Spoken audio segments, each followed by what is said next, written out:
Hello everyone, welcome to our channel. This is Nikhil Sablania from New Delhi. Today I am going to talk about an important issue of the announcement of Mayawati ji that she would not go into any coalition in the upcoming elections. The two elections which are coming, the first is 2027 election of Uttar Pradesh, and then there would be elections in 2029. So far I would talk about only 2027 election and also about the principle that whether she is right or wrong. Friends, you must be seeing the politics in India like there are multiple parties and there are multiple thoughts. Many parties belong to particular classes, some parties belong to particular castes. So, first, the coalition doesn't mean only before election, coalition also means after election. So far, what she has said is about coalition before election that her party is not going to form any coalition. Now, coalition not only exists at the level of party, but coalition also exists at the level of community. So, even if she is saying that she is not going to make any coalition through party, that doesn't mean that she is not going to form coalition at the communal level. Another thing is coalition could be formed even after winning the elections. About that, she has said nothing. So this means she might be open to coalition after winning the election.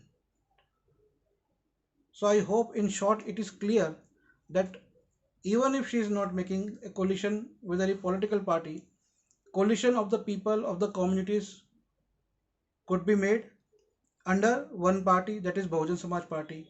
Secondly, as she has said nothing about the coalition after winning election.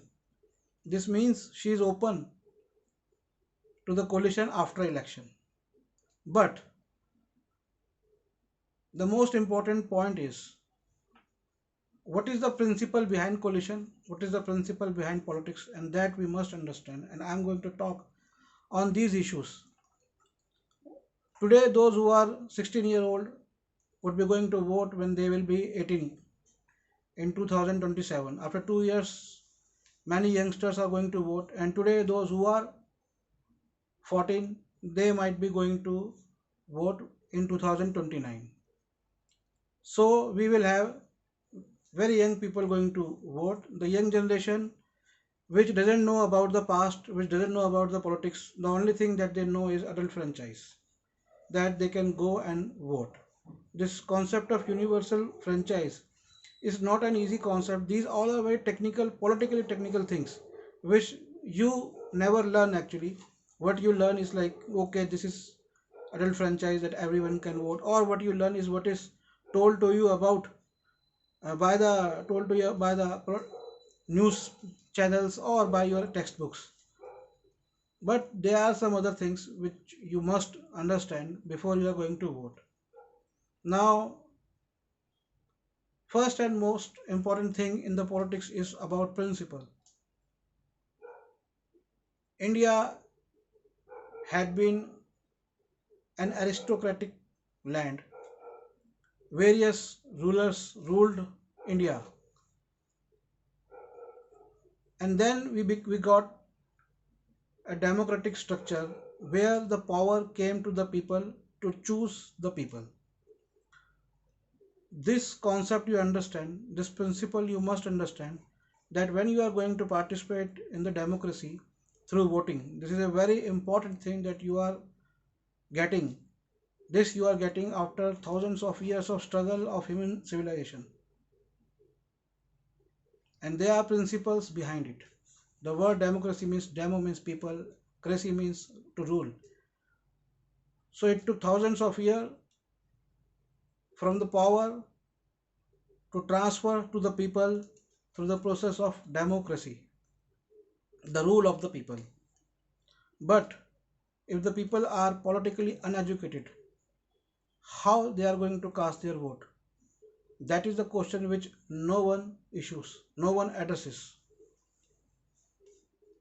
So these issues you must understand before you are going to cast your vote.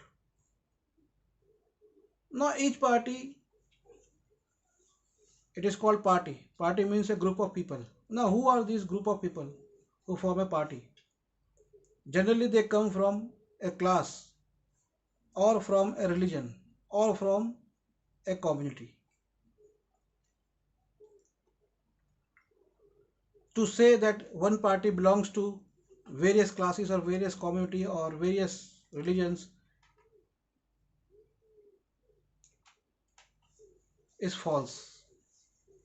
You might disagree with me, but what I am telling you is the core which I have learned throughout the years through not just observation but through going to the history of the politics in India and around the world.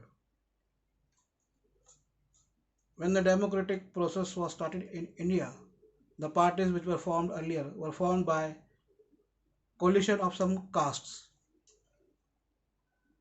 and then they started giving the other names like Congress or Jansang or some other names, whatever the names you know.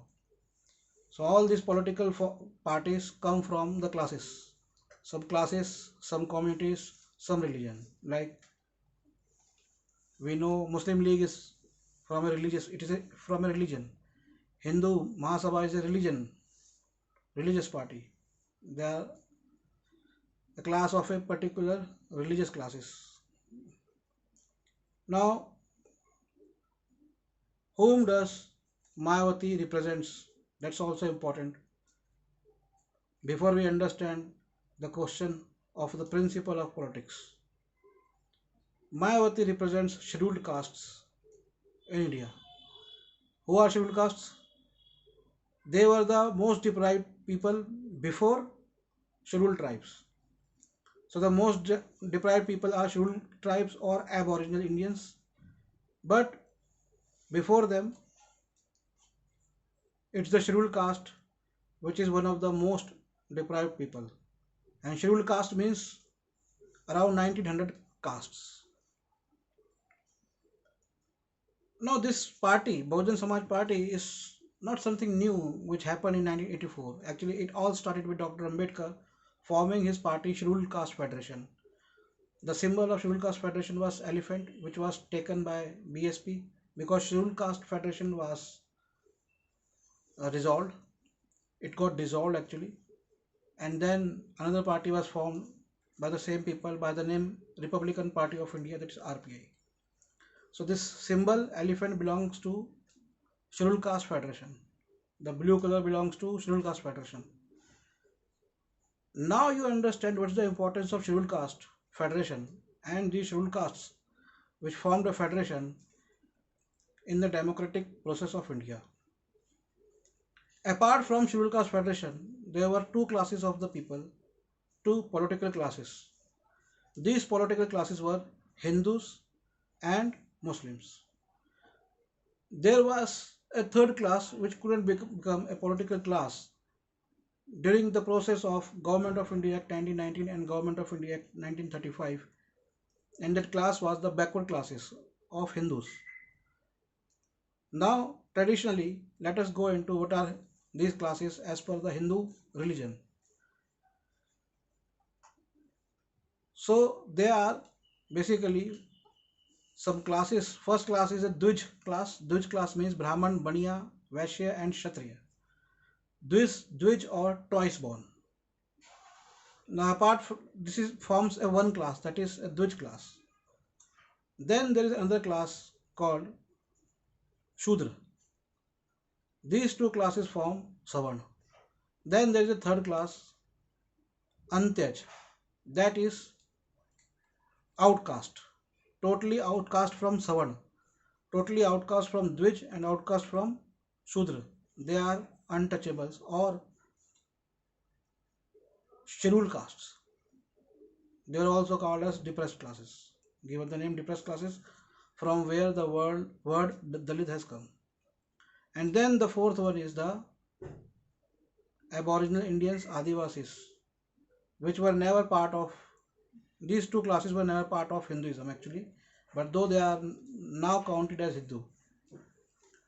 Then there is a religious class, Muslim class. Then there are other minority classes like Sikhs, Jains, Parsis, Christians, and so on, and Buddhists also. Traditionally, the Varn Vyavastha or the class organization, class structure of India contained when we say Savan means the people who are inside the religious class and they form the Hindu class. So traditionally, though the scheduled caste or the scheduled tribes were celebrating same gods, but they were not part of the religion. And the backward classes or Shudra, though they were rulers among these classes, but they were considered as lowly by the Brahminical texts like Yadav, Gujars, Jats. They had been rulers. That's why they call themselves as Kshatriya, but by the Brahminical texts they consider them as Shudra. Now this is another issue. But the thing is that now we have to understand the principle of politics in India. So these classes, when they came into the new form of democracy, they formed their parties.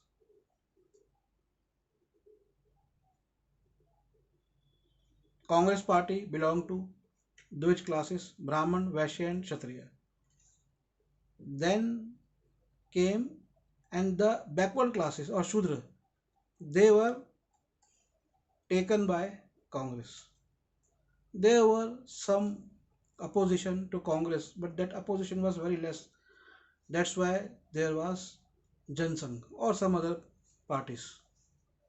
But then, at that time, due to the hard efforts of Dr. Ambedkar, a large political class was formed, scheduled castes, including 1900 castes. And that scheduled caste, as a federation, formed a very important part in the making of Indian Constitution, in the making of India a democratic state. Now, with this scheduled caste, scheduled tribes, and some backward classes also came together. Though after the demise of Dr. Ambedkar, this scheduled caste federation got separated into various other parties, but a class was formed, and that's why till now the class has remained. But if you look at this class, now come to this class, what this class is all about, and that is from where the principle of Bahujan Samaj Party emerges, which you need to understand before you are going to cast your vote or before I am going to talk about what Mayawati ji has said that she is not going to form any coalition is right or wrong. Now this class, this political class, what actually it represents? It represents the most deprived people in the Indian economy. They do not belong to the kings, Rajwadas. They do not belong to Badshahs, Nawabs. They do not belong to the capitalists, industrialists. They do not belong to the people who hold the institutions, educational institutions. Now, this educational institution, industry, and they do not belong to even the rulers, the Kshatriya class. These three forms a class which is using or which is exploiting all the material resources for their own benefit. A huge class called Shudra, or when we say backward classes, what they will do, how much they will get is decided by these three classes. And then, and apart from that, they were basically survived classes. And then there is this scheduled caste, lot of people who were along with backward classes were mainly the laborers, the people who have given their labor to the India for the development of this country, but their labor has never been recognized. Coming to now, the present time, who is the labor? Almost everyone is a labor who is not an industrialist, who is not at the high level of at any in any educational institution, or who is not having very high level in police or army. Everyone apart from them are laborers. We all are laborers. Now, what is the basic difference between the thinking of a labor class and the thinking of a ruling class? The ruling class has only one issue: to sustain their privileges, their power, their wealth. However, the labor class has various issues, and the first and foremost issue is that it is a hand to mouth class. It is a class which doesn't know how is their future. It is a class which doesn't have money in their bank accounts. It's a class which doesn't have lot of gold or jewelry. It is a class which doesn't have any industries, doesn't have any educational institutions, doesn't have any history of any aristocracy. They don't have palaces, they don't have hotels, don't have capital. It is a capital-less class, hand-to-mouth class, the bread earners. But they are also movers of all this economy. The fourth largest economy is not just because of some capitalists or because of just some academicians or just because of some high-ranking officers or some administrative forces. They constitute very less number of Indians. This whole economy is run by this labor class, and despite their caste, they have remained labor. This class is represented by Bahujan Samaj Party, BSP. If you look at Mayawati ji, from where she has come, from such a lowly and humble background she has come, to reach to a level in the Indian politics which is ruled by aristocrats, high ranking officers, to form a party which actually became a story of past with another name, Bahujan Samaj Party, along with Kashiramji. It is such a great thing. It's a not I would not say it's a miracle, but it's a great thing. It's a great hard work she has put on. Now, it's my own principle. What the principle I have gained from my own learning is this: that politics is not about number games. Politics is not about winning. Politics is about principle, and that's why I have told you such a long story to understand the principle, that what principle you are going to cast your vote. It is this principle which I have told you that Bahujan Samaj Party carries. Now, coming to some other minor issues and some interesting issues with Mayawati ji. Many people complain that she has made money. If she has, you tell me which party doesn't have money. Is it easy to contest election? If India had not been a capitalist country, I would have said, okay, that's wrong. But what option you have? Now she has given a party to all the laboring classes in the India. Then she has done a great work. Even communist parties or the socialist parties couldn't be able to do this thing which she, along with Kashi Ramji, and of course there were millions of Ambedkarite missionaries. But she could be able to pull up the resources. I mean, I don't want to say that. She is nice now 69 years old. Maybe in 10, 20, 30, 40 years she might passed away, but she has created a new and needed political structure in the form of Bahujan Samaj Party. That principle you must understand, because if you are going to understand Bahujan Samaj Party, the principle behind Bahujan Samaj Party, only then you could differentiate it between the other parties. Now coming to the question whether she has taken a right decision or not to form a coalition. However, I have told you in the very beginning that there could be coalition even after winning elections. There could be coalition at the level of community. But let us understand at the political level, if she says that we are not going to, that Bahujan Samaj Party is not going to form a coalition, as per my knowledge, she is 100% right. I mean, she has said what was coming to my mouth for the last 30 or 40 days. By my, this was actually my new discovery in the political principles. Because as I told you, these all political parties, some belong to a caste, some belong to families, some belong to a class. But the thing is that there is none party, there is not a single party which speaks of the millions and millions, and I would say over 1 billion laborers in India. It speaks of those 1 billion people, 100 crore people, 100 crore Indians. This you understand. It has the power of those 100 crore Indians. Because if you vote for Bahujan Samaj Party and if it will come to the power,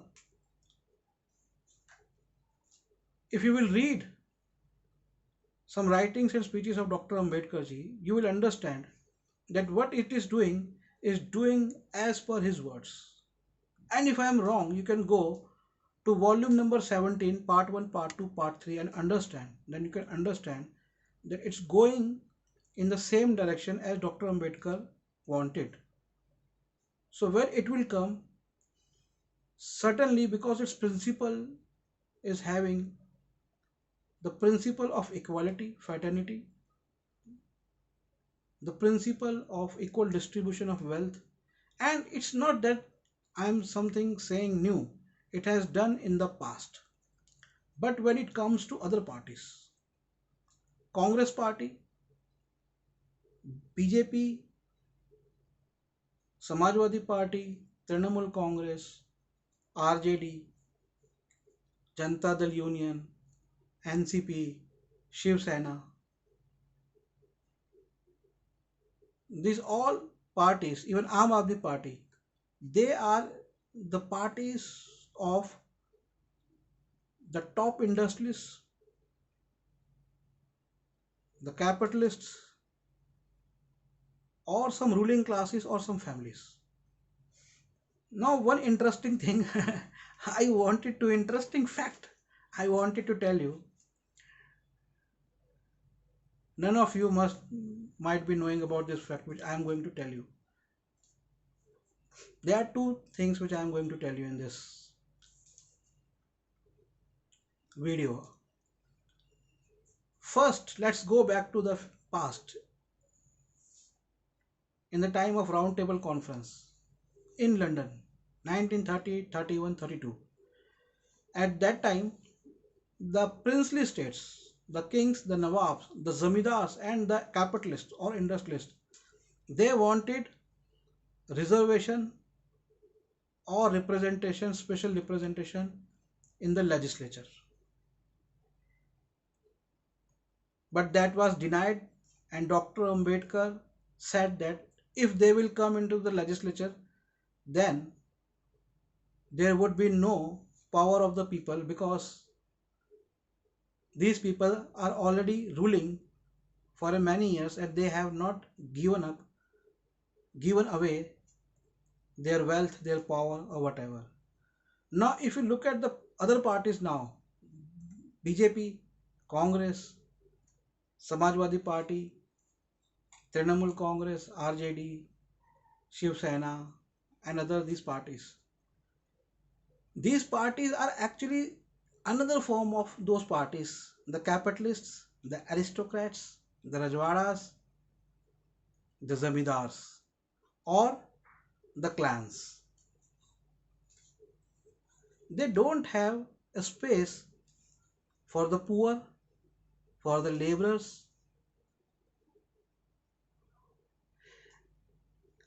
You understand what I am saying? I hope you understand. Their principle is same as the people who are who wanted special reservation in the legislature. Now with their power of wealth, muscle, caste, they have got into the legislature, not through that way, but through this use of these tactics. So now we are in the same state as we were even before 1935 Government of India Act. Another interesting thing I would like to tell you about this thing, the bond paper scam that has happened in India in the last elections. Before that, that Reserve Bank has been used by the legislature, by the political power. Now, in the same roundtable conference between 1930 to 1932, 30, 31, 32, this question was raised by Dr. Ambedkar about the reservation, about the Reserve Bank. That what if Reserve Bank will work under the influence of, under the power of political lobby? And that has happened almost after 90 years in India, 1995 years. This has happened because we don't read the past. So all these primitive forces which has ruined India, they are now in the form of these parties called Bharatiya Janata Party, BJP, Congress, Trinamool, RJD, NCP. Now when this is the situation, do you think any kind of coalition would work for the principle which I told you, the principle that would work for 1 billion people of India, the 100 crore laborers, poor people, the masses? No, it can't work. So if she will go for coalition before election, the whole principle will be diluted. But if what if she goes in coalition after winning election? That is a different thing. That you must understand. That is what she has not said about. Now that situation is different because then you have a good amount of seats with you and you can dictate the terms. So coalition after winning seats is different because then you can dictate the terms. I give you one example of Manevar Kashi Ramji. In one of his speech, I caught that. He said, and it's very interesting, and it has its evidence in the past 11 years. He said that when we formed coalition with the BJP, BJP could not go with its Hinduism agenda because we were there to stop them because they were in a coalition with us. So their all fundamentalist thoughts remained silent. This is what Kashi Ramji has said. Now you look at what has happened in the last 11 years. Now BJP doesn't need, doesn't have that stoppage because it got very huge number and they were expecting over 400 plus seats, so that to pass that threshold of do their principle of Hinduism, that is to do what they wanted to do. But if suppose there is a coalition after the election and that party like BSP is, even if it is a coalition with BJP, it can keep it control under it. So I hope you understand the types of coalitions, the situation of coalition. No, these all are very technical things which not everyone understands. And when what she is doing is right thing, that she is not forming coalition at least before election, even if it's after election, as I said, that would be a different thing. You must understand, after election making coalition is a different thing. Then you can dictate your terms when you have a larger number of seats. So this was all about, I wanted to tell you about the speech delivered by Mayawati ji. I think today is 30th of June 2025, and she delivered it on 28th of June or 28th of June, I think so. So I hope you understand, and now you understand that whom you are going to cast your vote. You want to cast your vote to Bahujan Samaj Party, a party that represents the laborers, the poor, the underprivileged, or you are going to cast your vote. These all strong parties, strong in the sense of they are having good wealth, aristocracy, industrialists behind them, or they are directly industrialists. The last thing I would like to tell you, the importance of scheduled caste people in India politically. There are many things said about them, good or bad, but you understand, as I told you, a history of the formation of scheduled caste federation. It is a class of people which can bring, because it is the only democratic class of people, because so far the federation of other backward classes haven't been formed, and so far the federation of scheduled tribes haven't been formed. Apart from them, the Congress, BJP, Aam Aadmi Party, or whatever the other parties, they are so far only classes that have ruled. So it is only scheduled caste federation, the people of scheduled caste, their voting strength, their political, it's a political class that can bring the democratic civilized values of equality of distribution of wealth to India. That you must understand. So if the other people will remain with this class, their demands could also be fulfilled, but their demands could not be fulfilled with other parties. Other parties can give something like free laptops or free electricity, but their principle is exploitation. Their principle is to remain privileged, and by giving all these small freebies, they will do other tactics to keep their very tight control on economy, means of production, markets, and wages to the labor. That you understand. I hope it's clear to you. Now it's up to you what you decide. If you wanted to read books of Dr. Ambedkar, you can call me, or you can go to our website. My number is 852-7533-051. Another number is 88-511-88170. We have a WhatsApp number 844-791-3116. And our book's website is nspmart, nspmart.com. Thank you very much for watching. Jai Bhim, Jai Bharat, Namo Buddhaya.